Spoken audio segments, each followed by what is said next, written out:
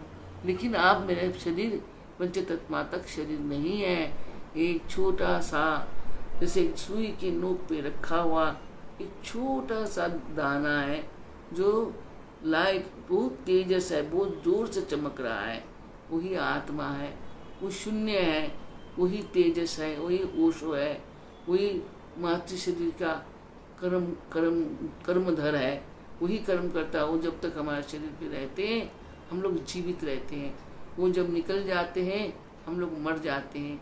शरीर में सब कुछ होता हुआ हम लोग बोलते नहीं, कर्म करते नहीं, कुछ नहीं करते हैं, हमें अग्नि में सौंप दिया जाता है, क्योंकि हमारे अंदर जीवात्मा ही नहीं है।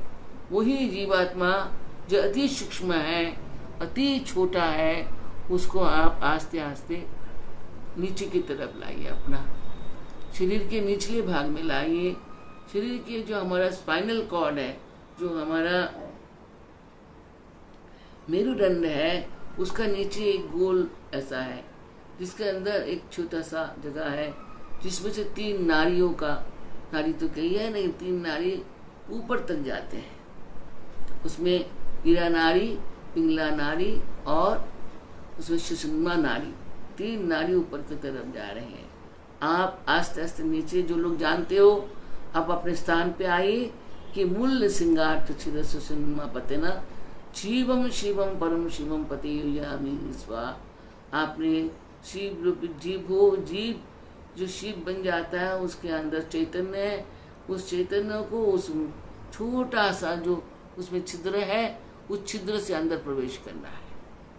छोटा सा छिद्र है, उसमें से प्रवेश करके जब ऊपर की तरफ आते हैं, मूल सिंगाड़े की तरफ दिखने में त्रिकोण मंडल है, एक तरफ गणपति बैठे हैं तो एक तरफ इंद्र भगवान बैठे हैं। तो अंदर पूछ के आपने सबसे प्रथम वह जो उनका वाहन है उनको प्रणाम करिए। जो लोग आप जानते हो प्रणाम करें, करने के बाद गणपति, चोर गणपति को प्रणाम करो। चोर गणपति करने के बाद आप गजपति के बाद आप इंद्र को प्रणाम, गणपति के बाद गजपति को प्रणाम करो। करके आप अंदर आइए। आने के बाद आपका चक्र में प्रथम पंखड़ी में आपको प्रवेश करना है, जो बम मात्रिका है, बम शब्द है पहला। बम को वहाँ पर बैठ के जप लो, चाहे 1 बार 2 बार नमस्कार कर लो, आज समय नहीं है। उन बम मात्रिका कैसा सुंदर दिखने में है, उनको जिन्होंने देख लिया, सोच लिया, उनको सुंदर छवि को चिंता करें और बम अक्षर को चिंता करके फिर दूसरा शब्द में जाइए। दूसरे शब्द को ध्यान करें, करने के बाद तीसरा शब्द में जाइए, तीसरा भी चौथा में जाइए।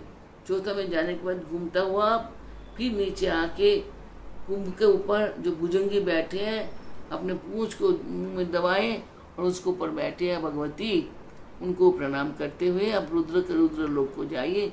तो सेंटर में मध्य में रुद्र है बैठा, ब्रह्मा स्वरूप जो ब्रह्मा पितामह जो रुद्र रूप में वहाँ बैठा हुआ है, उनका शक्ति जो है, दोनों को प्रणाम करिए। प्रणाम करके घूमते उनको प्रदक्षिण करता हुआ बाहर आके आप ऊपर की तरफ जाइए। देखिए ऊपर की तरफ जा रहे हैं आप, ऊपर में दूसरा चक्र की तरफ अब हम जाएंगे, स्वादिष्टान की तरफ जा रहे हैं। तो हम लोग स्वादिष्टान से, क्योंकि हम लोगों ने बाएं नाड़ी में किया था, तो सोम मतलब हम लोग वहाँ से जा रहे हैं, ईरा से हम लोग प्रवेश करके जा रहे हैं। तो ठंडा है वहाँ पर आज, क्योंकि रंग कितना सुंदर आ रहा, देखिए एकदम सुंदर रंग आया है, एकदम से लग रहा है चारों तरफ चांदी फैला हुआ है और श्वेत वर्ण आ रहा है आज। क्योंकि आज के हम लोग को प्राणायाम जो था ईरा से थे ना, इसलिए तो हम ऊपर जा रहे हैं, स्वादिष्टान की तरफ जाएं। वहाँ भी वैसे ही प्रणाम करते हुए आप एक एक मातृका, वहाँ अष्टदल में एक एक मातृका को प्रणाम करिए। प्रणाम करते करते अष्टदल को प्रणाम करते करते आके घूम के आइए, एक एक जने को प्रणाम करिए। आप लोगों को खुद ज्ञान होना चाहिए, जाप करते जाइए, एक एक पंक्तियों में घुसते जाइए और वर्णाक्षर को जाप करते जाइए। जाप करते करते करते करते आप नीचे आने के बाद आप दोबारा अंदर जाइए, जहाँ भगवान विष्णु रुद्र रूप में बैठा हुआ है और संग में उनका शक्ति लक्ष्मी स्वयं बैठी हुई है, उनका वाहन भी है। वाहन को प्रणाम करो, वहाँ पर अपने उनके रुद्रों को प्रणाम करो। विष्णु रूपी है रुद्र, उनका लक्ष्मी उनका शक्ति है, उनको प्रणाम करते हुए उनको प्रदक्षिण करते हुए उस स्थान पे आके फिर नीचे से दूसरा वही ईरा से आप ऊपर जा रहे हैं। ऊपर जाते जाते आप कहाँ जा रहे हैं? आप अब जा रहे हैं मणिपुर में, जहाँ अग्नि चक्र है, यहाँ पर ताप है और इसका वर्ण नील है। उनका गुलाबी था तो इनका नील वर्ण है, तेजस है, गर्मी है। आप वहाँ पहुँचते हैं, बिल्कुल वैसे ही वहाँ प्रणाम करिए। पहला उनका वाहन को हमेशा प्रणाम करते हुए अंदर घुसिए, क्योंकि द्वारपाल है। अंदर जाने के बाद अब एक एक पंखुड़ियों को जाइए, वहाँ 10 पंखुड़ी है, 10 पंखुड़ी में 10 मातृका है। और मातृकों को कितना पहचाना मैं नहीं जानता हूँ, आप लोगों को पहचानने के लिए कहा गया था बार बार।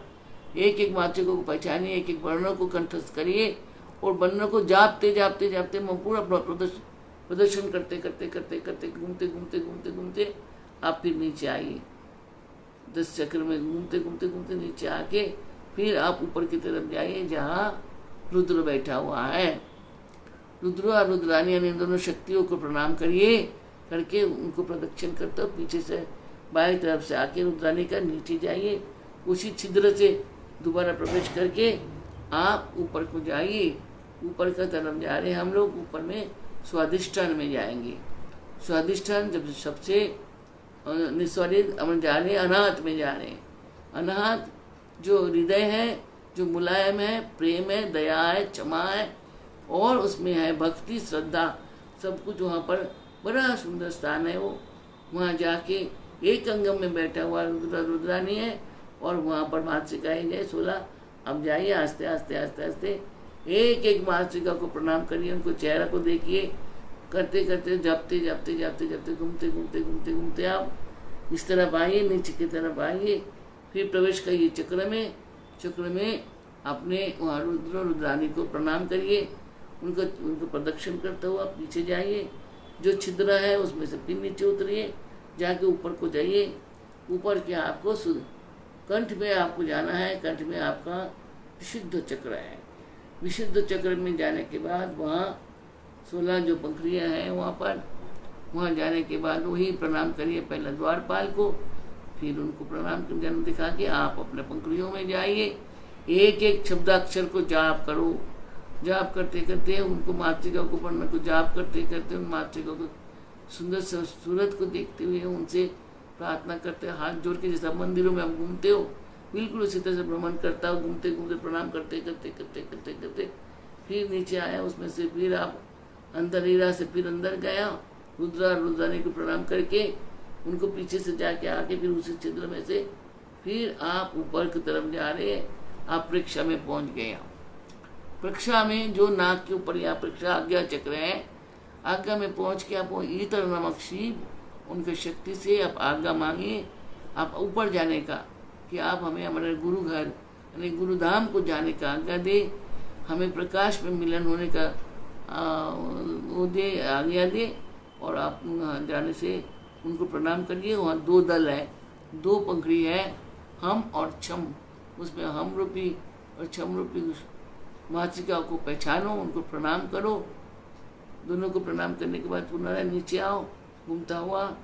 आने के बाद शिव जी ने अर्थात रुद्राणी को प्रणाम करके, इतर नामक रुद्र है वहाँ, प्रणाम करिए। करके नीचे की तरफ जाके छिद्र से आप ऊपर, नाक के ऊपर, अरे आप वहाँ आपको दोनों नारियल छूट जाता है, हीरा भी छूट जाएगा, पिंगला भी छूट जाता है। दोनों नारी आपको अंदर जा नहीं सकते। वहाँ से आप सुषुम्ना में प्रवेश करना है। श्वेत वर्ण दूध की तरह है, बड़ा शीतल है, बड़ा सुंदर है, आप बर्फ की तरह शीतल है। उसमें आप बैठ गए, वो आस्ते आस्ते चल रहा है।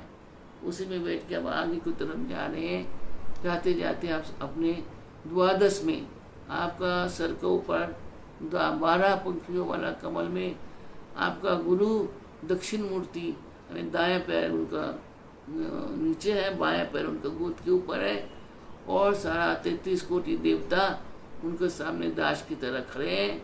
वहाँ प्रकाश है, आनंद ही आनंद है, कोई अंधकार नहीं है। और सारा वर्ण मातृकाएं जो है उनका सर के ऊपर मणि मणिक्य की तरह, मुकुट की तरह पहना हुआ है, वो चमक रहा है। उनको अपूर्व स्वरूप को प्रणाम करिए गुरु के। करने के बाद उनसे आज्ञा मांगिए, हमको आकाश तो अभी मिलने दीजिए। तो गुरु अपने दक्षिण पैर को छोड़ देंगे और उसके नीचे से आपको अंदर जाना है। जो छिद्र दिख रहा है जैसे सिखाए थे, उसी छिद्र से आप ऊपर की तरफ जाके आपका सहस्रार में जाके उपस्थित होइए, वहाँ बैठिए और अच्छी तरह से। और वहाँ पर बैठ के माता दुर्गा देखिए कितनी सुंदर रंग आया, मैजेंटा आया, उसमें सफ़ेद आया, उसमें ग्रीन आया, देखिए क्या क्या 9 रंग आ रहा है। 9 रंग देखिए, घूम घूम के 9 रंग घूम रहा है, इतना अपूर्व है। चलो बिल्कुल जैसा लगता है सुदर्शन चक्र के रंग आपको आँख के सामने घूम रहा होगा। इसी में आप दुर्गा जी का ध्यान करिए। माता दुर्गा का ये कैसा, जैसा जटा जुटधारी है, मगरा चमड़ा पहने हुआ है, 10 हाथ भुजा है, सब में अस्त्र शस्त्र है। उसके नीचे जो महिषासुर अर्थात नेगेटिव थॉट, उनको दबा के रखा हुआ है अपने पैर से। और सिंह जो हुंकार है हमारा भीतर का, जो हुंकार स्वरूप शब्द, उसको एक दाएं पैर से दबा रखे हैं और वो आपके सामने खड़े हैं। आप उनको जाप करिए। अब यहाँ बैठ के दुर्गे दुर्गे रक्षिणी स्वाहा, ह्रीं ओम दुर्गायै, दुर्गे दुर्गे रक्षिणी स्वाहा, ह्रीं ओम दुर्गायै, दुर्गे दुर्गे रक्षिणी स्वाहा, ह्रीं ओम दुर्गायै, दुर्गे दुर्गे रक्षिणी स्वाहा, ह्रीं ओम दुर्गायै, दुर्गे दुर्गे रक्षिणी स्वाहा, ह्रीं ओम दुर्गायै, दुर्गे दुर्गे रक्षिणी स्वाहा, ह्रीं ओम दुर्गायै, दुर्गे दुर्गे रक्षिणी स्वाहा, ह्रीं ओम दुर्गायै, दुर्गे दुर्गे रक्षिणी स्वाहा, ह्रीं ओम दुर्गायै, दुर्गे दुर्गे रक्षिणी स्वाहा, ह्रीं ओम दुर्गायै, दुर्गे दुर्गे रक्षिणी स्वाहा, ह्रीं ओम दुर्गायै, दुर्गे दुर्गे रक्षिणी स्वाहा, ह्रीं ओम दुर्गायै, दुर्गे दुर्गे रक्षिणी स्वाहा, ह्रीं ओम दुर्गायै, दुर्गे दुर्गे रक्षिणी स्वाहा, ह्रीं ओम दुर्गायै, दुर्गे दुर्गे रक्षिणी स्वाहा, ह्रीं ओम दुर्गायै, दुर्गे दुर्गे रक्षिणी स्वाहा, ह्रीं ओम दुर्गायै, दुर्गे दुर्गे रक्षिणी स्वाहा, ह्रीं ओम दुर्गायै, दुर्गे दुर्गे रक्षिणी स्वाहा, ह्रीं ओम दुर्गायै, दुर्गे दुर्गे रक्षिणी स्वाहा, ह्रीं ओम दुर्गायै, दुर्गे दुर्गे रक्षिणी स्वाहा, ह्रीं ओम दुर्गायै। दुर्गायै दुर्गे दुर्गे रक्षिणी स्वाहा ह्रीं ॐ दुर्गायै दुर्गे दुर्गे रक्षिणी स्वाहा ह्रीं ॐ दुर्गायै दुर्गे दुर्गे रक्षिणी स्वाहा ह्रीं ॐ दुर्गायै। आस्ते आस्ते आप अपने को चैतन्य में आइए और माई को प्रणाम करिए, आशीर्वाद लीजिए भगवती से, वो आप सबका दुख हरण करे, सुख समृद्धि दे, भक्ति दे, श्रद्धा दे, दया दे, क्षमा दे, आपके अंदर सद्गुण दे और आप उनका शरणागति मांगे। सर्वमंगल मंगल्ये शिवे सर्वार्थ साधिके शरण्ये त्र्यंबके गौरी नारायणी नमस्तुते शरणागत दीनार्थ परित्राण परायणे सर्वस्वात्यरे देवी नारायणी नमस्तुते। जय दुर्गा जय दुर्गा जय दुर्गा। आप माँ को प्रणाम करते हुए, जो आपको मालूम है, जो पुराने लोग हैं, दूसरा क्षेत्र जो है, अब हम लोग को सूर्य नाड़ी से निकलना है, क्योंकि हम चंद्र नाड़ी से प्रवेश किए थे, तो सूर्य नाड़ी से हमने नीचे आना है। उसमें आप आस्ते आस्ते अपने सूक्ष्म शरीर को उस क्षेत्र में डालिए और आस्ते आस्ते नीचे की तरफ आइए, गुरुधाम में आइए। गुरु जी आपको वहाँ प्रणाम करिए, उनको दर्शन करिए। 33 कोटि देवता उनका दरबार में बैठा हुआ है, सबको दर्शन होता है वहाँ पर। उसके बाद आस्ते आस्ते आप प्रेक्षक की तरफ आइए, क्योंकि नीचे आएंगे तो आज्ञा में सुषुम्ना में चलता हुआ आप नीचे आइए। आज्ञा चक्र में वहाँ आप जैसा घुसे थे वैसे ही प्रवेश करके वहाँ से आप इतर नामक शिव और उनकी शक्ति को प्रणाम करिए और लिफ्ट जैसे चलता है वैसे बिल्कुल नीचे की तरफ। आप गर्म है, ये बहुत गर्म है, यहाँ तेजस है, गर्मी से देखा ऐसा लग रहा है कि आपने एकदम से 48 डिग्री धूप में आ गया, अब ऐसा लग रहा है। तो आते हैं आइए, उसके बाद विशुद्धा में आइए, विशुद्धा में उनको प्रणाम करिए। रुद्र को प्रणाम करने के बाद अब नीचे की तरफ आइए, आके आपको हृदय चक्र में आइए, वहाँ पर मातृकाओं को और उनको साथ में रुद्र उनकी शक्ति को प्रणाम करिए। अनाहत में करने के बाद आप आइए नीचे, आप नीचे आए और आके